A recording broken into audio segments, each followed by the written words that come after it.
Miguel Rivadeneira. Los protagonistas, las entrevistas, la búsqueda de la verdad. Miguel Rivadeneira, en la revista de opinión Democracia.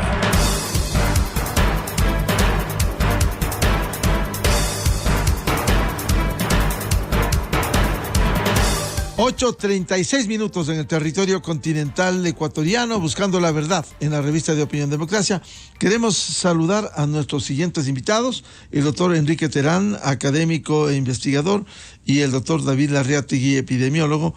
Les invitamos para hacer una lectura desde la experiencia, desde la ciencia, respecto de este leve incremento de casos de COVID en el Ecuador. ¿Cómo ve este panorama? Doctor Enrique Terán, muy buen día. Muy buenos días, Miguel. Muchas gracias por la invitación. Qué gusto poder compartir con David y con la audiencia. Creo que desafortunadamente seguimos recibiendo mensajes no claros de parte de la autoridad sobre la preocupación que debe embargar esta crecida en el número de casos. Las autoridades hablan de que no es significativo, pero nosotros, cuando comparamos qué es lo que ha sucedido durante las últimas semanas, vemos que el número de casos al menos se ha triplicado. Y claro, no hay hospitalizaciones, no hay muerte. Ese es un efecto de la vacunación inicial, pero eso no significa que el virus no esté en el ambiente, y mucho menos significa que debamos despreocuparnos. No hay una fundamentación para hablar de que la pandemia ya ha sido superada y que nosotros debemos olvidarnos al respecto. El retiro de la mascarilla y otras medidas que han sido ya retiradas deben conllevar responsabilidad suprema de parte de los ciudadanos, y una de ellas es la vacunación. Cuando nosotros revisamos, Miguel, qué pasa con esa dosis de refuerzo, la primera dosis de refuerzo o tercera dosis para muchas de las personas, la adopción ha sido menor al 40%, lo cual es sumamente preocupante y es tema que debe ser de discusión y de alerta para la ciudadanía. Doctor Terán, ¿eso implica hacer campañas para estas dosis de refuerzo se incrementen sustancialmente, porque la vacuna se ha probado que ha sido muy eficaz en la protección de la vida? Absolutamente. Mire usted que el Ecuador tuvo una muy buena implementación inicial de la vacunación, logró que con las 2 dosis se inmunice cerca del 80% de la población, lo cual no era ideal, pero era el mínimo indispensable. Y con eso, cuando hubo la embestida de esta variante Omicron a principios de año, si bien los casos se dispararon de manera impresionante, no tuvimos un incremento en mortalidad, lo que denota que la vacuna era suficientemente eficaz en ese sentido. Pero luego sobrevino una vez más la desinformación y hemos tenido que la población ha llegado por cuenta propia a asumir que recibir refuerzos no es necesario. Y quiero yo hacer énfasis, seguramente David va a ir más en detalle, pero la enfermedad natural, y particularmente por esta variante Omicron, no brinda una protección sostenida como la vacuna puede hacerlo.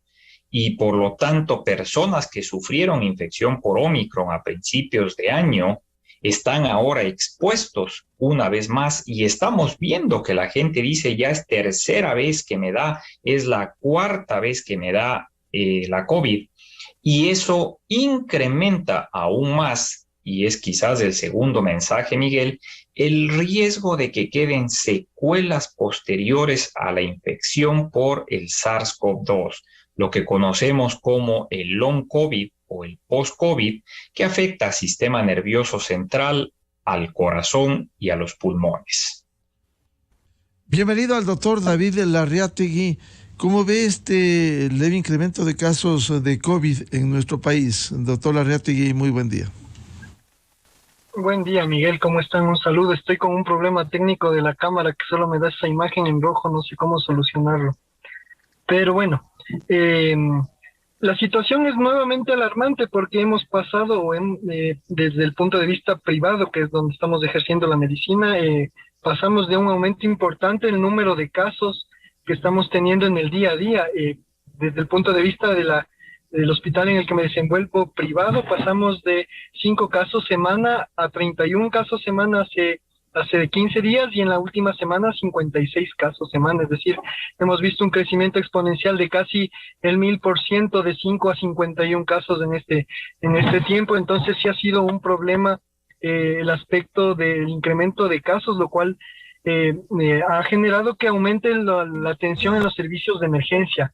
Lo importante y lo relevante es que estos casos finalmente no terminan siendo hospitalizados. Apenas hemos hospitalizado en la anterior semana que tuvimos 31 casos, 2 pacientes. Entonces, esto es importante recalcar lo que decía el doctor Terán, es decir, la vacunación tiene un efecto importantísimo en el efecto de la reducción de la hospitalización y de la enfermedad grave, más no en el contagio, porque finalmente la aparición de estas nuevas variantes y las subvariantes de Omicron y las que vendrán probablemente serán variantes que sigan contagiando a la población, generarán una enfermedad, una inmunidad natural débil que seguirá generando contagios, inclusive en personas vacunadas, porque el problema actual ha sido que mucha gente piensa que porque está vacunado ya no se va a contagiar, y ese es un error de concepto, porque la vacuna lo único que ha hecho es prevenir de manera muy importante la hospitalización y el riesgo de terapia intensiva. Doctor Larriati, si bien se ha reducido el nivel de mortalidad, especialmente por la administración de vacunas, el doctor Terán decía hay el riesgo que queden secuelas. ¿Cómo afrontar esto? Bueno, este concepto nuevo del síndrome de inflamación post-COVID, que ya inclusive se le dio una categoría en el CIE-10, ya se le está dejando cada vez de llamar menos long COVID o COVID largo, es un fenómeno de signos y síntomas que está dejando el virus, y básicamente por un aparente tropismo, una aparente necesidad que tiene el virus de afectar las zonas linfáticas del organismo, y tiene mucho que ver la parte intestinal en esto, que es lo que más aparentemente se está estudiando, en donde el virus deja un grupo de secuelas que son muy variables y extremadamente amplias, que van desde secuelas neurológicas, psicológicas, hasta procesos de debilidad, fatiga, astenia, tos, palpitaciones, taquicardia. Entonces, es un grupo de síntomas que inclusive en personas con pacientes que tuvieron COVID leve pueden tener síntomas que duran semanas, meses, y lastimosamente no tenemos claro el concepto fisiopatológico del por qué se producen estos hechos, más allá de estos análisis que se están haciendo ahora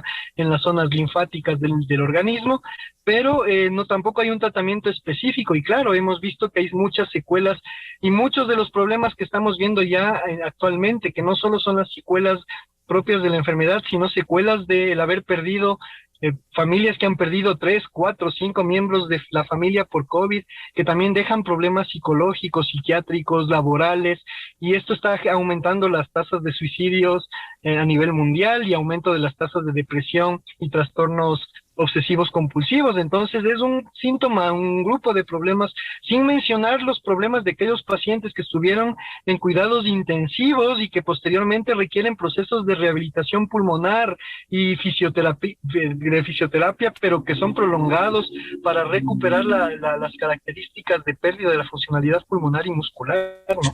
Doctor Larriati, ¿cree usted que ha fallado la flexibilización de las medidas que se adoptaron y que de alguna manera ha permitido esto?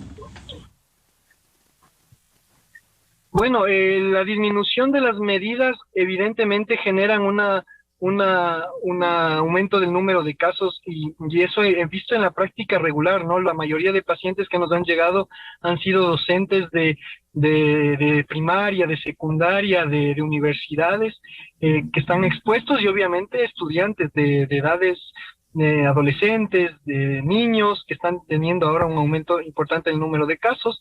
Y de hecho ya se hablaba el otro día en una reunión sectorial sobre el COVID que hay un importante incremento del número de casos en el Ministerio de Educación. Entonces yo creo que el aforo al 100% y la dificultad de, por ejemplo, de que los niños utilicen las mascarillas en las áreas escolares, que es compleja, ha generado que aumente mucho, por ejemplo, los casos en este grupo poblacional. Evidentemente el reducir las medidas de protección siempre generará un aumento de contagio, sin duda alguna.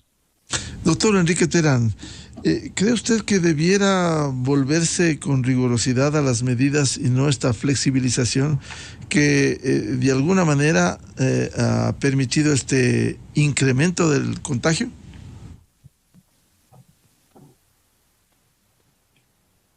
Perdón, Miguel, es muy complicado regresar a lo que ya hemos abandonado, porque creo que la gente ha visto con gran satisfacción la disminución de las medidas de restricción, pero lo que sí hay que intentar es generar conciencia social. Yo estaba revisando los datos del vacunómetro que estuvo caído la semana anterior, pero ahora está nuevamente disponible. Y mire usted que cuando nosotros vemos ciertos grupos claves, por ejemplo, adultos mayores, ¿cuánto fue el número de vacunados de adultos mayores con segunda dosis? Cerca de 730,000.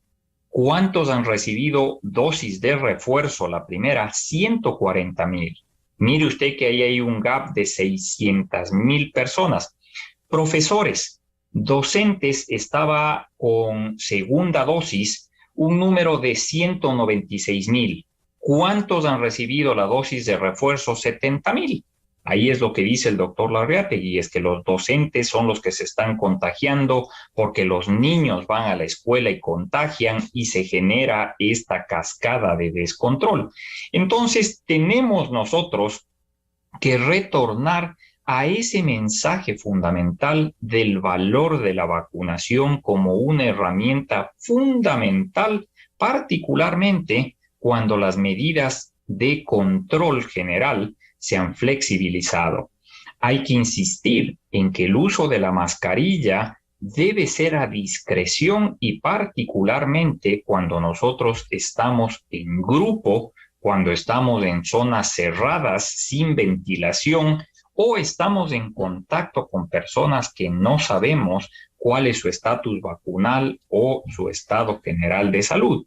Entonces, ha sido tibio el último anuncio del COE en el que recuerda que la vacunación es importante, recuerda que el uso de la mascarilla es recomendado, pero no vuelve a recalcar que los casos están incrementándose y que es nuestra responsabilidad evitar que suceda lo que ya vemos que pasa en otros países. Doctor Terán, quizás lo que falta es una campaña masiva para seguir vacunando y poner las dosis de refuerzo. Absolutamente. Mire usted que la demanda espontánea de vacuna ha llegado prácticamente a su mínima expresión. Cuando usted visita los vacunatorios, los centros de salud, la gente que confluye para pedir la vacuna es una cantidad sumamente baja. Entonces, sabiendo que hubo un buen porcentaje de la población que recibió las 2 dosis, tenemos que ir a invitar, tenemos que ir a motivar, tenemos que ir a buscar a esa población para concientizarles sobre el refuerzo necesario. El Ministerio de Salud Pública ha tenido una experticia sumamente grande en campañas de vacunación. ¿Por qué en esta ocasión no se lo hace? Más todavía, Miguel, cuando nosotros sabemos que, a diferencia de otros países, Ecuador dispone del biológico. Tenemos gran cantidad de vacunas que inclusive, y esto es de preocupación, están a punto de llegar a su caducidad. Recuérdese que las vacunas para COVID tenían una vida útil relativamente corta, de 6 meses, creo, en el mayor de los casos. Y aquellos envíos que llegaron a principios de año deben estar ya bordeando su caducidad. Qué pena que sería que el Ecuador desperdicie vacuna en lugar de sacarle provecho y su población beneficiarse de una protección adicional. Doctor Larreategui, si hay lotes de vacunas que pudieran caducar, ¿por qué no acometer una campaña masiva, ir a los sitios, ir a los barrios para poner los refuerzos quienes no lo han hecho, ir a las escuelas, colegios, para masificar esta vacunación? Justamente es lo que dice el doctor Terán. El ministerio tiene mucha experiencia en lo que es el uso de vacunación y campañas de vacunación, lo han venido haciendo históricamente, y hay que aprovechar esa coyuntura y la gente que ya conoce de vacunación y trabajar también en lo que es información vacunal. La pregunta es, y cuando he tenido acceso a poblaciones, preguntarles por qué no se quieren vacunar los pacientes, que también es otro problema. El paciente al final no quiere vacunarse, no desea la vacunación. Entonces hay que trabajar también en la información que hemos venido dando en diferentes medios. En general, yo creo que el mensaje médico ha sido que la vacunación ha demostrado seguridad. Los efectos secundarios, a pesar de que no tuvimos un sistema de vigilancia intensivo de efectos secundarios de la vacuna, fueron muy bajos comparado con los beneficios que ha sido el no tener pacientes hospitalizados con las siguientes olas, o pacientes tan graves, o las tasas de mortalidad que llegamos a tener como país al inicio de la pandemia. Entonces, los efectos de la vacuna en general han sido bajos, no han sido leves, no hemos tenido tasas de mortalidad asociada a vacuna, y la gente no quiere vacunarse porque la vecina le dijo que le dolió el brazo, que estuvo con fiebre, y es un problema que también recala en nuestra idiosincrasia como población, ¿no? Ya tengo las 2 vacunas, ¿para qué me voy a poner la tercera? Si me va a hacer mal, y tantas cosas que se ha hablado a través de la vacuna, y lo triste que sería perder vacunas, sabiendo que hay países que están rogando por vacuna. En el África Central hay países que no alcanzan ni el 10% de población. Sería una cosa tristísima para la salud, no solo de nosotros, sino la salud mundial, ¿no? Desperdiciar vacunas sería una cosa extremadamente triste, más aún sabiendo que tenemos población que no se ha vacunado. Por ello, doctor Larreategui, la importancia de hacer campañas masivas para aumentar el número de vacunados con refuerzo, y segundo, ir logrando que se sumen a este proceso con la debida información. Sin duda alguna, las campañas serán importantes para colaborar, ayudar y mejorar las tasas de vacunación, y campañas fuertes de información en los medios de comunicación para poder ayudar a que la gente acceda a la vacuna y quiera vacunarse, porque ese ha sido el otro inconveniente. Pacientes que llegan a los vacunatorios y en la puerta se dan la vuelta porque tienen miedo, no tienen la información adecuada, y ha sido complicado en ese aspecto. Como médicos, pues no podemos obligar si un paciente no desea vacunarse. Doctor Enrique Terán, usted decía, parte de esto también es la conciencia social. ¿Esto sería como parte de la prevención a fin de que la gente entienda debidamente este proceso de vacunación? Absolutamente. Nosotros tenemos que recapitular qué es lo que estamos comunicando. Usted ve que el mensaje tiende a ser sobre tranquilizador, minimizar la problemática, y eso no viene acorde con lo que se está viendo a nivel mundial. Mire usted que el director de la Organización Mundial de la Salud ha vuelto esta semana a hacer el llamado a la atención de que la pandemia no ha sido superada, que existe todavía la preocupación de que el virus pueda transformarse, que aparezcan variantes nuevas o de preocupación. Y nosotros parece que vamos en el sentido opuesto. Nosotros hablamos de que aquí ya se superó la pandemia, de que estamos ya en fase endémica, que el incremento de casos es poco significativo. Entonces, en ese entorno comunicacional, la gente saca su propia conclusión. ¿Yo para qué me vacuno? Ya no hace falta vacunarse. Estamos todos tranquilos. Hay que instar a las autoridades, Miguel, hay que instar a los medios de comunicación a retomar el mensaje de la importancia de la vacunación, volver a topar el tema y hablar sobre la necesidad de incrementar el porcentaje vacunal, la responsabilidad de protegerse frente al retiro de la mascarilla y otros tópicos que hagan que la gente pueda tener argumentos necesarios para concurrir en busca de la vacuna. Doctor Terán, importante, debería replantearse este momento cuando ha habido este repunte de contagios. Absolutamente. Nosotros tenemos que llamar a cada una de las instancias necesarias a que se transparenten los datos. Usted no puede decir hubo un incremento de casos, pero no es de preocupación.